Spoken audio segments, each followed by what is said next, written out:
Another day, another basketball stories na naman ang pagkukwentuhan natin.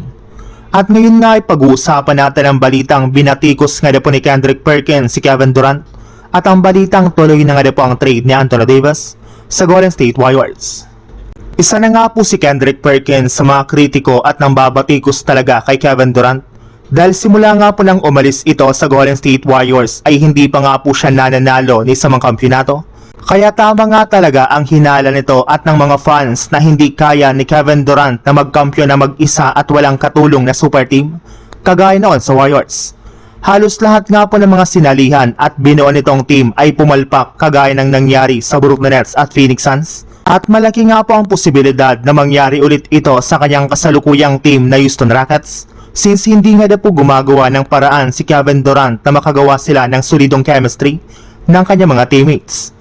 Ayon nga po kay Kendrick Perkins, imbis nga po na samahan nito ang kanyang mga teammates sa mga ginagawa nilang workout ngayong offseason, ay mas gusto pa nga po ni Kevin Durant na samahan si Paolo Banchero matapos lumabas ang video ng kanilang practice na magkasama. Kaya malaki na nga po ang kanyang paniniwala na papalpak na naman ang kampanya ng Rockets sa susunod na season.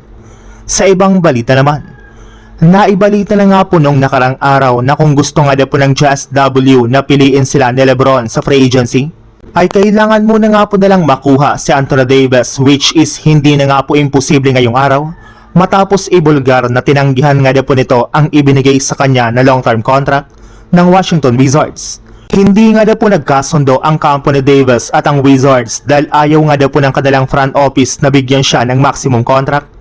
Kaya dyan na nga po nagsimulang magkaproblema ang kanilang team since hindi na nga po malabo na mag-request na si Anthony Davis ng trade as soon as sa August 6. At kapag nangyari nga po yan ay dito na nga po papasok ang trade ni AD sa Jazz W na matagal nang nakikipag-usap sa Wizards. Ayon pa nga po kay Shams Charania ng ESPN, papayag lang naman nga po ang Wizards na i-trade si Davis sa Warriors kung makakakuha sila dito ng multiple unprotected first round picks at pick swap. Kaya kailangan muna nga pong pag-isipan ng mabuti kung itutuloy nila ang pagkuha kay Anthony Davis ngayong offseason.